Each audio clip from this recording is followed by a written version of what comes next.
¿Por quién doblan las campanas? Requiem por el modelo cultural en que vivimos. Cuentan que cierta vez, en una de tantas plazas que adornan este bello planeta en que vivimos, al doblar las campanas por uno que había muerto, un loco encendió un farol en pleno día y corrió al mercado gritando frenético: ¡Busco a Dios! ¡Busco a Dios! Como precisamente estaban ahí reunidos en la plaza muchos que no creían en Dios, sus gritos provocaron enormes risotadas. ¿Es que se te ha perdido?, dijo uno. ¿Se ha perdido como un niño pequeño?, respondió otro. ¿Acaso se ha escondido? ¿Le dará pena con nosotros? ¿Se habrá embarcado? ¿Habrá emigrado?, dijo un tercero. Y así gritaban y reían alborozadamente. Entonces el loco saltó en medio de ellos, traspasándolos con la mirada. ¿Que a dónde se ha ido Dios?, exclamó. Os lo voy a decir, lo hemos matado, vosotros y yo. Todos somos sus asesinos. Pero ¿cómo hemos podido hacerlo? ¿Cómo hemos podido bebernos el mar? ¿Quién nos prestó la esponja para borrar el horizonte del cielo? ¿Qué hicimos cuando desencadenamos la tierra de su sol? Y desde entonces, ¿hacia dónde caminará ahora? ¿Hacia dónde iremos nosotros, lejos de todos los soles? ¿Es que no nos damos cuenta que caemos ya continuamente, hacia adelante, hacia atrás, de un lado, del otro, a todas partes? ¿Acaso hay todavía alguno que sepa con claridad su arriba y su abajo? ¿Es que no erramos como a través de una nada infinita? ¿No nos llega el aliento del soplo del vacío? ¿Es que no se dan cuenta que de a poco hace más frío? ¿No viene de continuo la noche y cada vez más noche y cada vez más noche? ¿Es que no tenemos que encender faroles a mediodía? ¿No oímos todavía el ruido de los sepultureros que están enterrando a Dios? ¿No nos llega ningún olor de la putrefacción divina? También los dioses se pudren. Dios ha muerto y nosotros lo hemos matado. ¿Cómo podremos consolarnos, asesinos entre los asesinos? Lo más sagrado y poderoso que poseía hasta ahora nuestro mundo se ha desangrado bajo nuestros cuchillos. ¿Quién nos lavará esta sangre? ¿Con qué agua podremos purificarnos? ¿Qué ritos expiatorios, qué juegos sacros tendremos que inventarnos? ¿No es la grandeza de este acto demasiado grande para esconderla? ¿No tendremos que volvernos a nosotros mismos como dioses para parecer dignos de ella? Este enorme suceso todavía está en camino y no ha llegado hasta los oídos de todos los hombres. El rayo y el trueno necesitan tiempo, la luz de los astros necesita tiempo, nuestros actos necesitan tiempo, incluso después de realizados, a fin de que puedan ser vistos y oídos. Así, este acto está todavía más lejos de nosotros que la más lejana de las estrellas. Y sin embargo, somos nosotros quienes lo han cometido. Todavía se cuenta que el loco entró aquel mismo día en varias iglesias a entonar en ellas su Requiem Aeternam Deo. Una vez que terminó, conducido al exterior, la plebe le gritaba: ¿qué es lo que haces? Y él siempre contestó con esta única frase: ciertamente Dios ha muerto y el hombre no se lo pasa demasiado bien.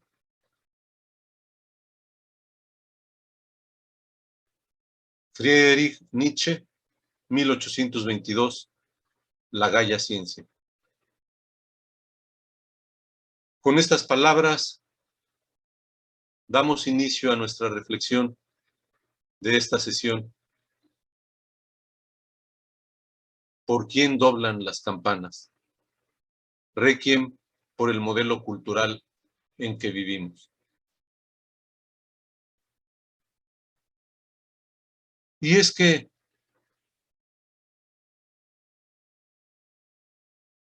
si hasta hace algunos meses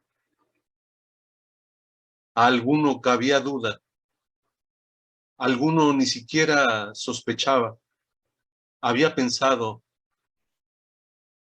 que nuestro modelo cultural, este en el que habitamos, este gracias al que somos, este que hemos construido y que disfrutamos, este modelo cultural está en crisis y ya va de salida. Baste con que reflexiones tan solo unos segundos en torno al tiempo que pasabas con tus padres en casa por la tarde al salir de la escuela. Basta con que recuerdes a qué edad empezaste a salir a la casa de tus amigas, de tus amigos del barrio para jugar con ellos. Basta con que recuerdes a qué edad empezaste a ir solo, sola, a la miscelánea del barrio, a la panadería, a la farmacia o a cumplir algún encargo. Basta con que recuerdes a qué edad encontraste tu primer empleo.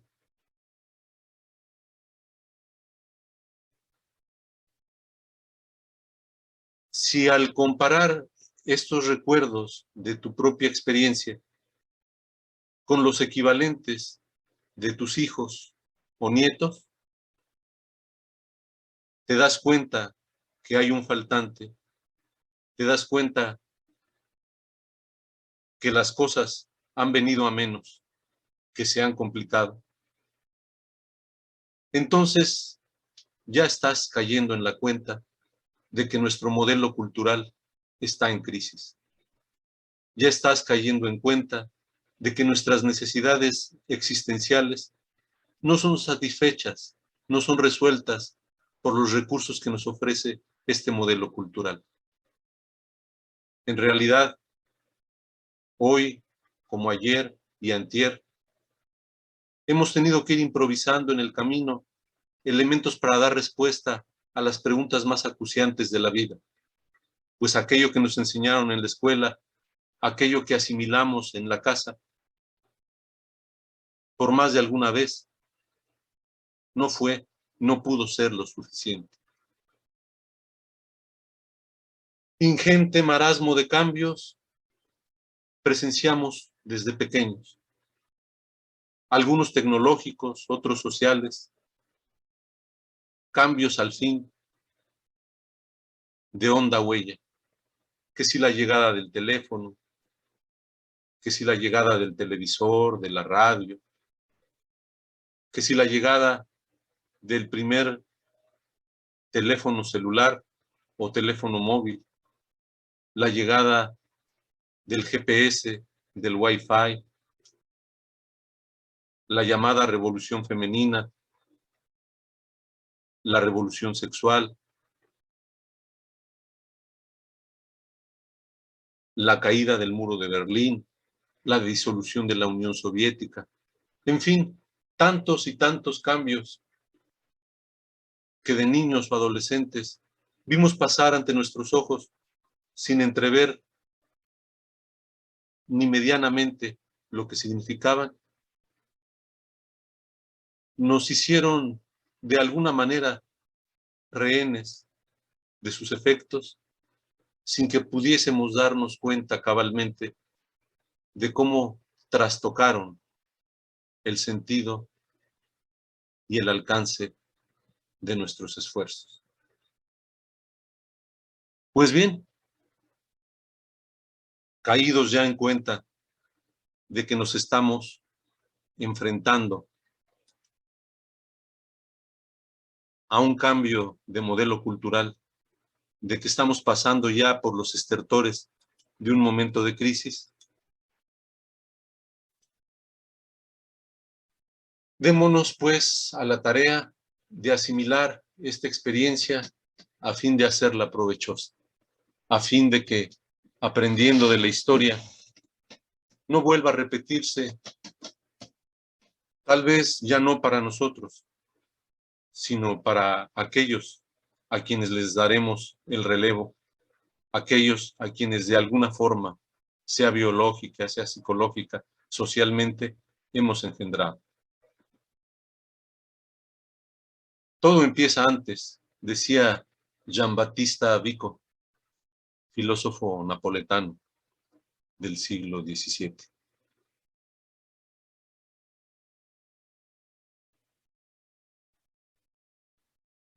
Todo tiene un antecedente, todo se teje sin que se caiga en cuenta.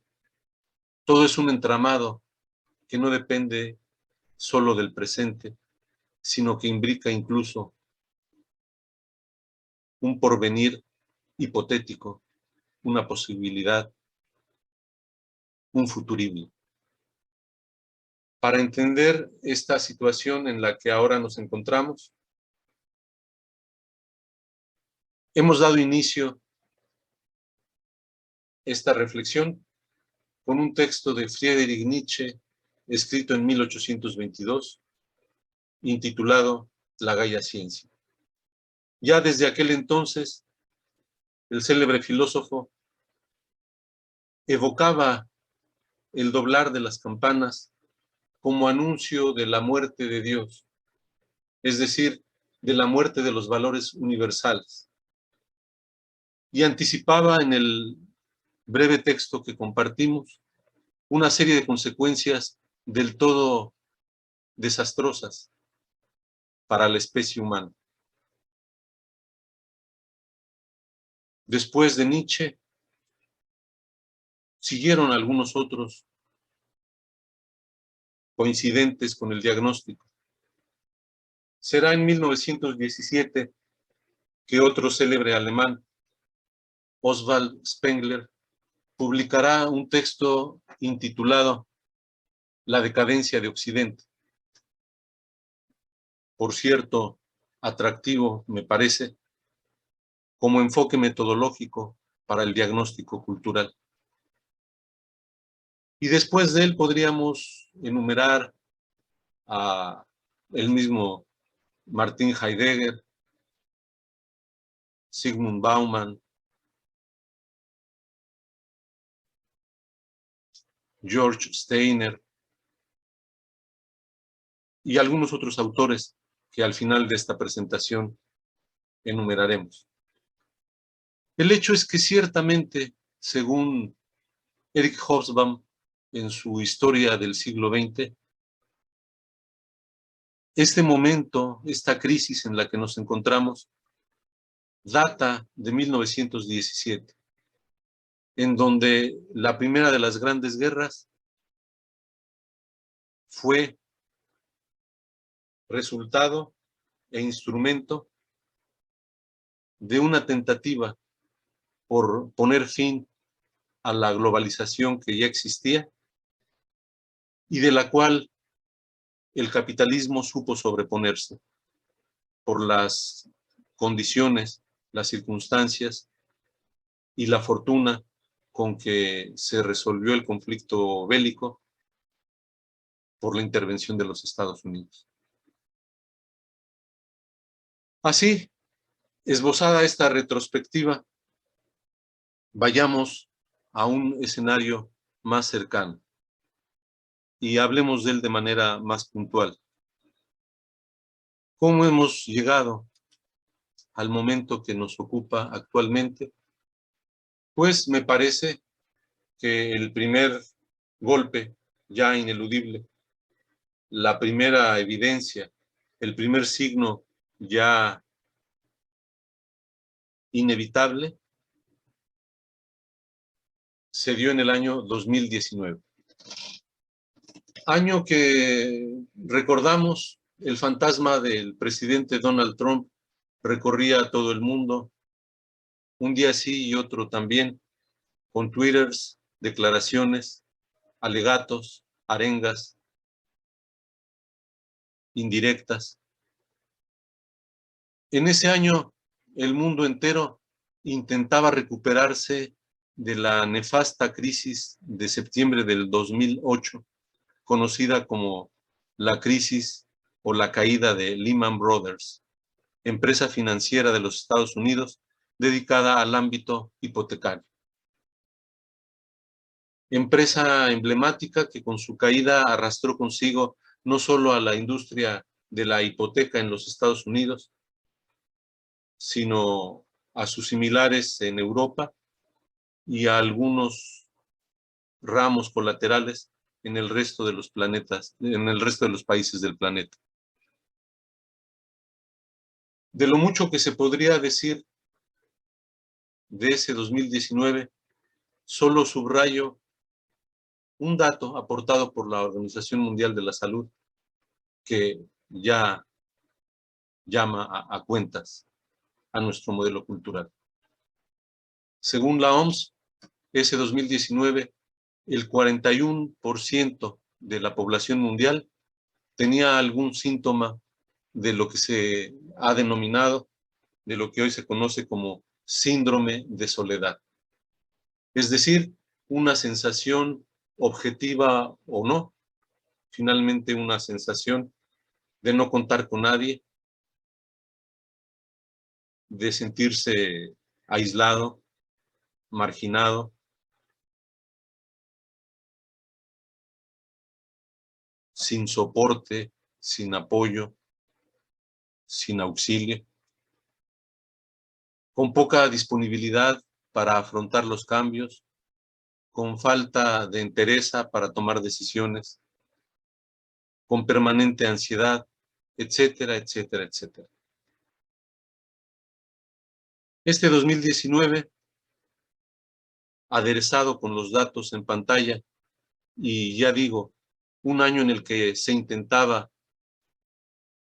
seguir poniendo distancia a la crisis de Lehman Brothers, vino a cerrar con nefasto corolario.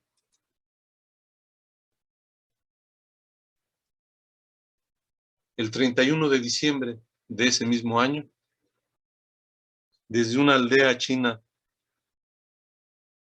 de triste memoria y conocida como Wuhan, se emitió la alerta, se emitió la alarma de una nueva cepa del SARS-CoV, conocida como COVID-19.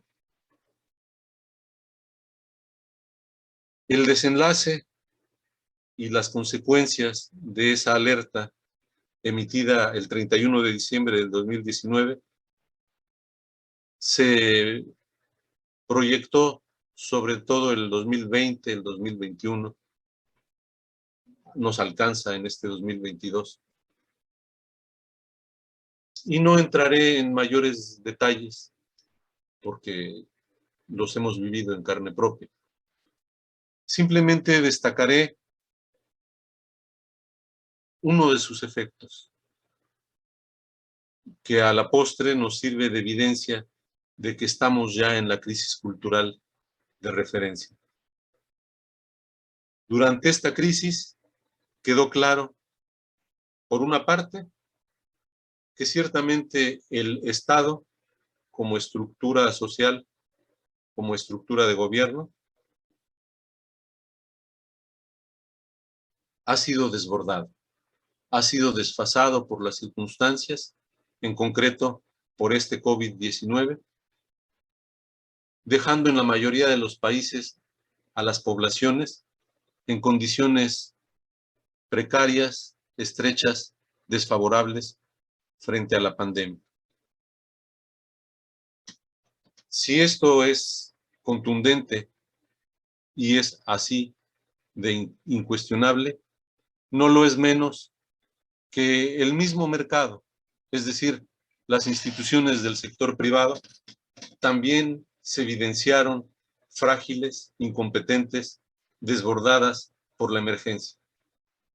pues no podemos mencionar una sola de ellas que con oportunidad, agilidad y pertinencia haya hecho frente a la emergencia, proponiendo, articulando, recogiendo recursos y resultados de una estrategia de atención a ese nuevo virus, atajando el paso a las consecuencias que trajo consigo.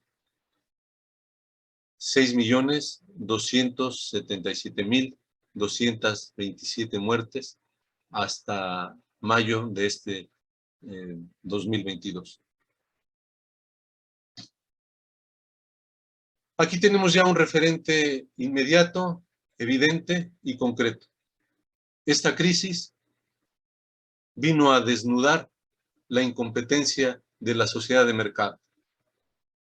Vino a evidenciar que el liberalismo que triunfara en aquel noviembre del 1991 con la desaparición de la Unión Soviética, ese liberalismo que Francis Fukuyama elogiara en su ya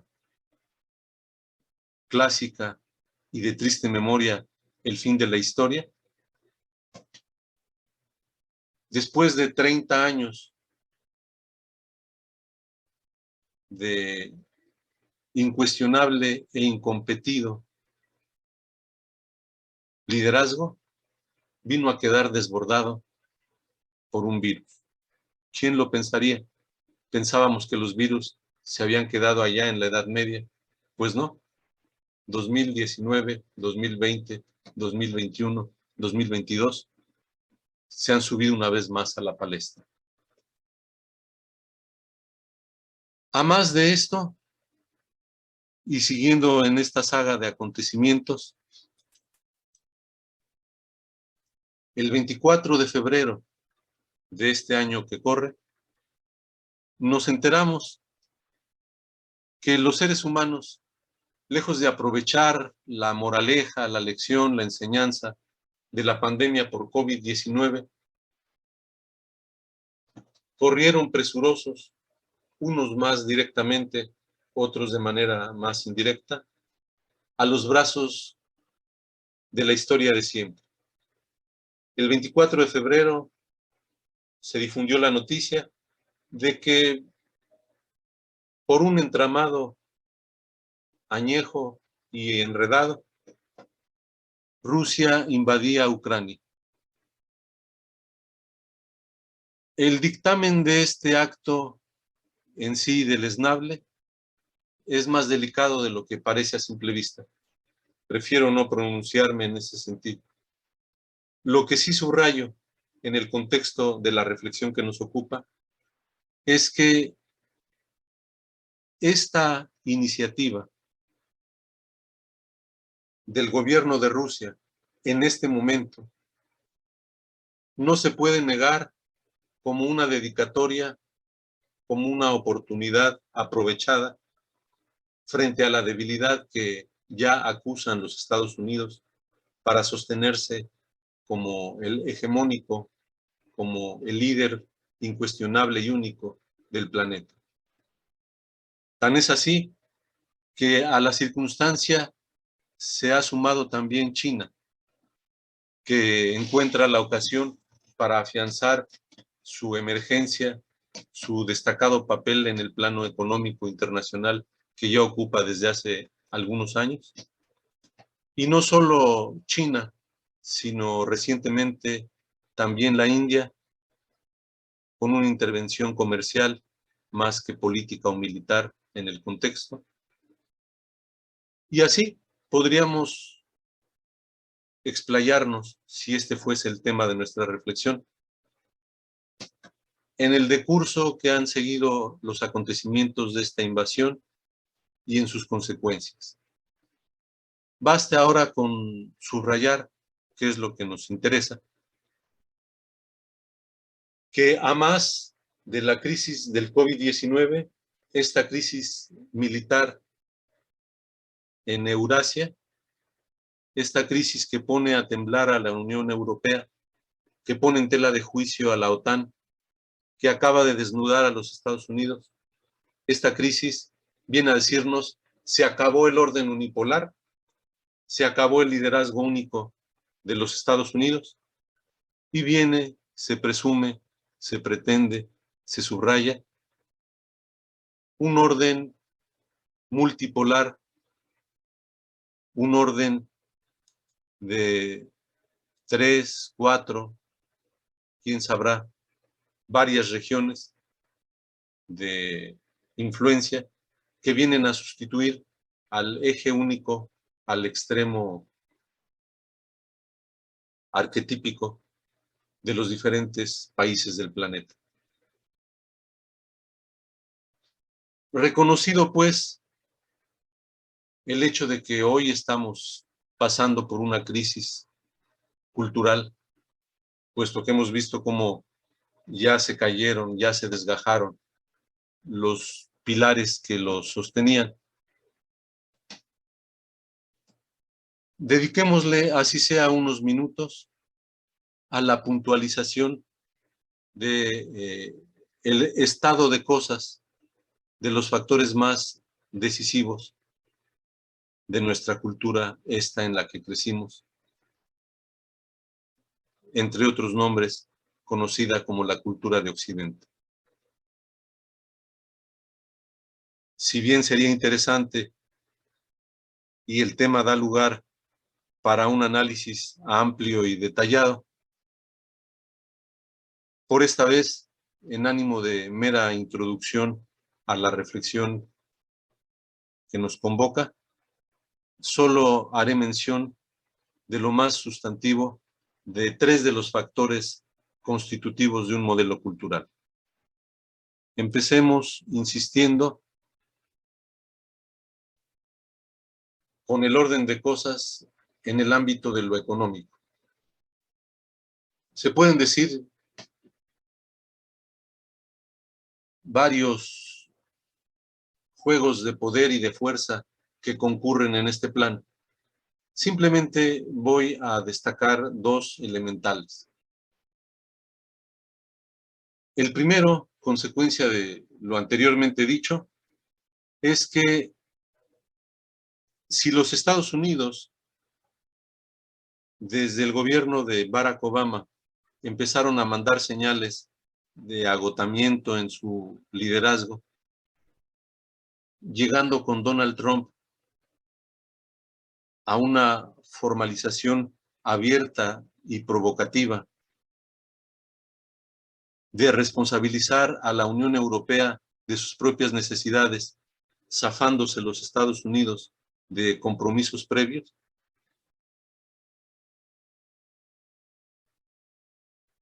es porque en el fondo de todo este proceso y de la renuncia a su liderazgo, los Estados Unidos cayeron paulatinamente en cuenta de que la globalización económica trajo consigo paraísos fiscales, mecanismos, instituciones, dinámicas, periodos de evasión fiscal. La fragmentación de la cadena de producción que trajo consigo la globalización, el comprar la materia prima en un país, el procesarla en otro diferente, el ensamblar la materia prima en otra parte del planeta, el empacarla en otro sitio y el finalmente iniciar el lanzamiento y la campaña publicitaria en otro distinto, a más de economizar en cada uno de los insumos correspondientes, abrió la puerta y de manera amplia e incuestionable a la evasión fiscal, mediante los llamados paraísos fiscales, de los cuales tenemos muchos ejemplos. Donald Trump declaraba airado que esta economía global dejaba sin recursos a los Estados Unidos, que mejor volviesen a su territorio sus grandes empresas transnacionales. El otro factor obvio, ya comentado, y consecuentemente no menos importante, es el hecho de que este modelo económico, el neoliberal, se sostiene sobre una base frágil, incluso peligrosa, hoy ya insostenible. Nuestro modelo económico actual no vive de la producción agropecuaria, no vive de la producción industrial, no vive de los servicios. Nuestro modelo económico vigente vive de vender deuda, vive de vender créditos, vive del consumo que no está respaldado por la liquidez del consumidor o del cliente, sino que se promueve por dinero ficticio que echa a girar la empresa, la institución bancaria, bajo el supuesto de que el consumidor en algún momento deberá pagarlo con muy buenos réditos. El apostarle a una permanencia, a una proyección de un modelo económico así entonces especulativo y ficticio, es, desde cualquier punto de vista, darse un tiro en la pierna, porque es fincar el desarrollo social en algo que no existe, en el crédito. Estos dos factores, estos dos señalamientos, son suficientes para acabar de caer en cuenta de que el modelo económico neoliberal ya no puede sostenerse, a más de muchas otras cosas que podrían decirse.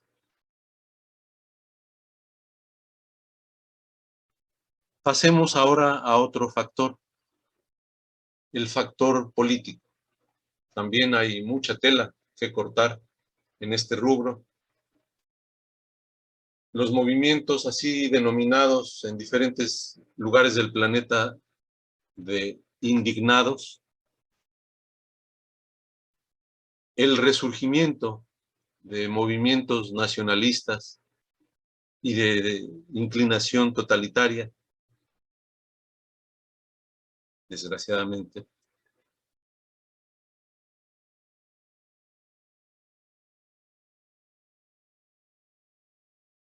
y algunos factores más que ahora eh, prefiero abreviar para no consumir más tiempo, hacen que el ciudadano común y corriente, el de a pie, aquel con el que convivimos todos los días, ya recele, ya desconfíe de sus instituciones, ya las cuestione, ya ponga en entredicho de manera cada vez más recurrente nuestra tan cacareada y ciertamente tan costosa y de medianos resultados democracia. Un atillo, un atado de cosas podría dilucidarse en torno a este factor del modelo sociocultural en el que vivimos.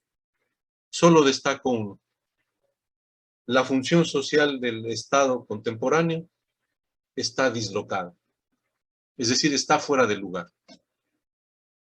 Es decir, hay una contradicción radical, una contradicción de origen en el plano de lo político que nuestro modelo sociocultural no acaba de resolver, provocándole hartazgo a la ciudadanía. Y esta complicación de origen es ni más ni menos que el brete en el que se ven nuestros gobernantes, no quiero saber de qué país, por intentar conciliar los intereses y las presiones de las empresas transnacionales que llegan a su territorio, abriendo oportunidades de empleo, con los intereses de su electorado, de sus votantes, de su población de la ciudadanía, que en lo local también presenta demandas, exigencias a los gobernantes, poniéndolos en el entredicho de a quién de los dos polos atender, a los inversionistas transnacionales o a los ciudadanos locales. Como encontrar soluciones siempre conciliadoras en todas las circunstancias es difícil, el desgaste de las estructuras de gobierno no se echa ya hoy de menos, se hace notar evidentemente. Nuestro modelo sociocultural tiene una pata de palo ahí donde se asienta su estrategia política, ahí donde se asienta el así llamado Estado. ¿Qué podrá venir a sustituirlo? No lo sabemos. Habrá que considerar puntual y dilatadamente este aspecto, pero ciertamente hoy por hoy hay evidencia de que nuestro modelo político está en crisis y que ya no dará mucho más de sí. Nada más hay que ojear a los diferentes países del planeta para darse cuenta de cómo andan las cosas en materia política. Acercándonos ya al cierre de nuestra panorámica y como consecuencia de la crisis económica y política, habrá que hacer mención de una crisis más, la de la familia. Mucho se podría decir, muchísimo, y por cierto, interesante, apetitoso. Por cuestión de tiempo, señalo solo una cuestión, un aspecto, el de la natalidad. Nuestras familias hoy son de una natalidad baja, muy baja y cada vez más baja. Como ironía de la vida, como ironía del tiempo, de Cronos, Europa es un continente que hoy por hoy ya tiene natalidad bajo cero, que hoy por hoy se está quedando, empieza a quedarse vacía de nativos y empieza a ser espacio, ironías de la vida, para los migrantes. Como si el legado europeo no fuese ahora ya para europeos, sino para migrantes. Esto, desgraciadamente, se replica en los diferentes continentes y a México llegará, nos anuncia la CONAPO, para el 2030, el inicio de una tasa de natalidad bajo cero. Evidentemente, un modelo sociocultural que no permite a sus integrantes soñar con la familia, que no alienta en su ciudadanía la certeza y la confianza de apostar a formar una familia, que no ofrece los recursos, las condiciones, el contexto en el que puede florecer la familia, es un modelo sociocultural condenado a la muerte. Y de hecho, así es. Este modelo sociocultural se está muriendo por falta de población.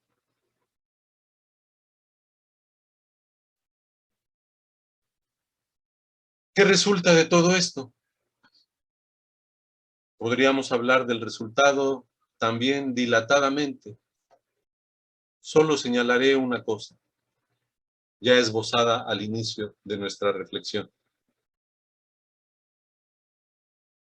El producto de nuestro modelo económico de mercado, de nuestro estado dislocado, de nuestra familia disminuida, de esta permanente competencia en la que nos desenvolvemos cotidianamente. El producto de esta casi obsesiva compulsión por la actualización, por la novedad, por el ponerse al día, por seguir siendo competentes, ha hecho del ser humano un individuo, es decir, un ente solo, aislado, frágil, mínimo, confinado a luchar contra todo y contra todos para poder subsistir. Esto, dicho ahora brevemente y en su oportunidad,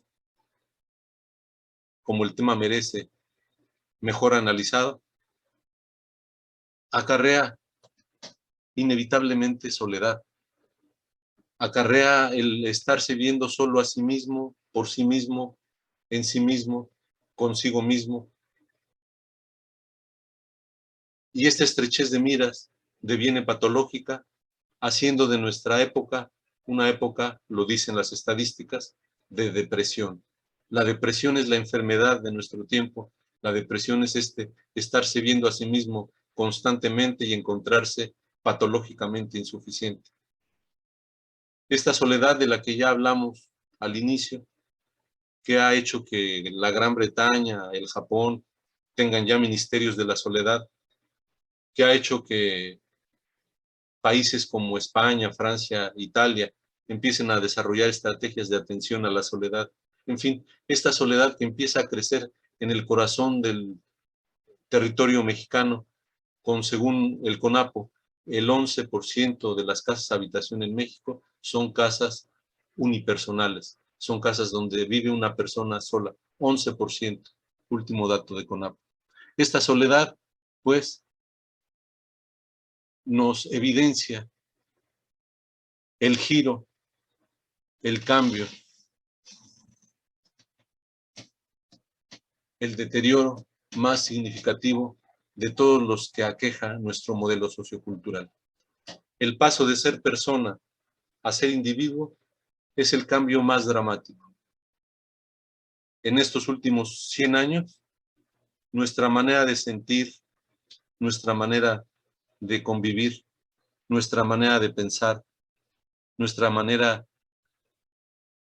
de celebrar, nuestra manera de proyectar, nuestra manera de respirar, nuestra manera de caminar, se han empobrecido por una obsesiva y única idea.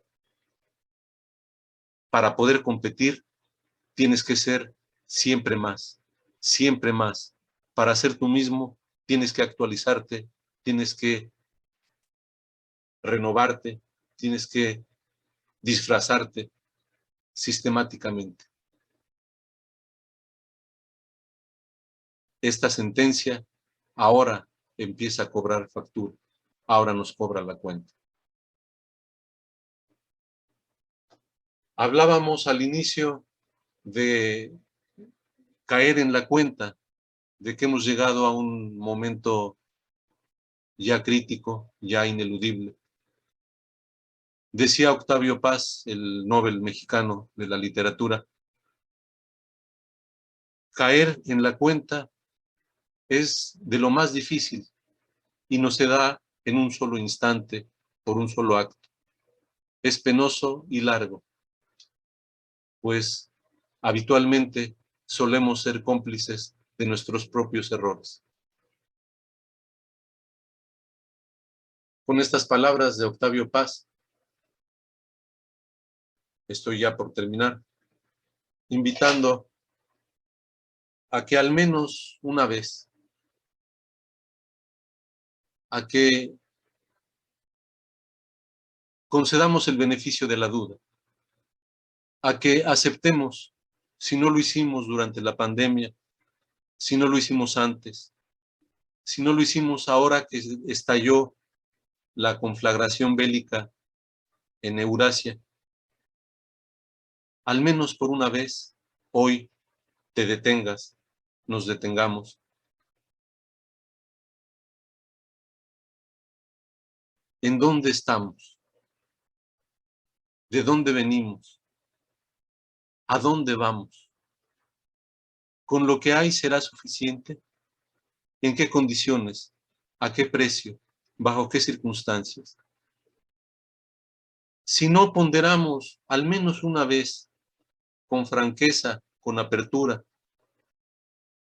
abriendo posibilidades, estas preguntas, me temo, no quiero ser fatalista, pero hay diferentes indicios señalados por diferentes teóricos de diferentes orientaciones, perspectivas y especialidades que dicen no habrá más oportunidades para el género humano. Otros indicios, otros factores entran a complicar el escenario. Menciono solo uno. Ya hoy se habla con total certeza de que es posible el diseño genético de seres humanos. Lo que falta es que se legalice, pero ya hoy es posible gracias al avance de las neurociencias. Ya hoy son una realidad robots de compañía, robots de servicio, que poco a poco irán extendiéndose por las diferentes sociedades y ciudades del planeta. Ahí, en la realidad de los así llamados cyborgs, es decir, esa mixtura entre lo ciber y lo orgánico, los cyborgs, hay otra gran oportunidad, pero también otro gran riesgo. Y así como esto, otros factores cubren nuestro horizonte con claroscuros y es necesario ponderarlos. De ahí que termine haciendo una invitación a 3 sesiones más, como esta. Sesiones en las que nos detengamos, al menos en lo general, a reflexionar sobre nuestro ser, nuestro quehacer y lo que nos quepa esperar. Una sesión primera, la próxima, dedicada a nuestro cuerpo. ¿Cómo hemos concebido nuestro cuerpo? De la antigüedad a nuestros días, del surgimiento del periodo liberal a hoy, 2022, una cierta concepción del cuerpo nos ha regido. ¿Cuál será la que ahora emerja? Segundo, también es cierto que una cierta racionalidad, una cierta manera de pensar y de hacer ciencia, una cierta manera de conocer, ha prevalecido durante los últimos siglos en nuestras sociedades. Vendrá otra mentalidad en emergencia. Y finalmente, un cierto corazón, un cierto deseo, un cierto modo de sentir, de querer y de actuar, nos ha regido y nos ha direccionado a lo largo de este periodo así llamado del modelo liberal. Pero diferentes factores ponen a esta manera de ser, de sentir, de querer en entredicho. ¿Qué es lo que cabrá esperar? ¿Qué es lo que ha de venir? Hemos de pensar en ello. Pensar en ello subrayando una dimensión de la existencia pocas veces explorada y ya considerada desde la antigüedad en el mito de Pandora, aquella joven que en una caja llevaba todos los males del planeta y al abrir la caja todos escaparon, quedando ahí solo, sola entre sus manos, la esperanza. El arte y la disciplina de hacer real lo posible. Hablaremos también, pues, en estas 3 sesiones, del necesario ejercicio de esperanza, hoy como ayer, para mañana. Yo soy Alejandro Gutiérrez, te invito a compartir este recorrido Y termino, si me permites, dando lectura a los versos de John Donne, poeta inglés del siglo XVII, que escribió ¿Por quién doblan las campanas? ¿Quién no echa una mirada al sol cuando atardece? ¿Quién no quita sus ojos del cometa cuando estalla? ¿Quién no presta oídos a una campana cuando la fuerza de la muerte la avasalla? ¿Quién puede desoír esa campana cuya música lo traslada más allá de este mundo? Ningún hombre es una isla entera en sí mismo. Cada hombre es una pieza del continente, una parte del todo. Si el mar se lleva una porción de tierra, todo el planeta queda disminuido, como si se tratara de un legendario monte o de la casa solariega de uno de tus amigos o de la tuya propia. Ninguna persona es una isla. La muerte de cualquiera me afecta y nos afecta porque me encuentro unido a toda la humanidad, me encuentro unido al conjunto. Por eso nunca preguntes ¿por quién doblan las campanas? Pues las campanas doblan cuando doblan, llorando por este amplio plural que derruimos. Por eso nunca preguntes por quién doblan las campanas, pues las campanas doblan cuando doblan por mí, por ti, por cada sí mismo. Si es que ya hoy escuchamos el tañir de las campanas, respondamos haciendo una pausa para entrever al menos nuestro rumbo y destino.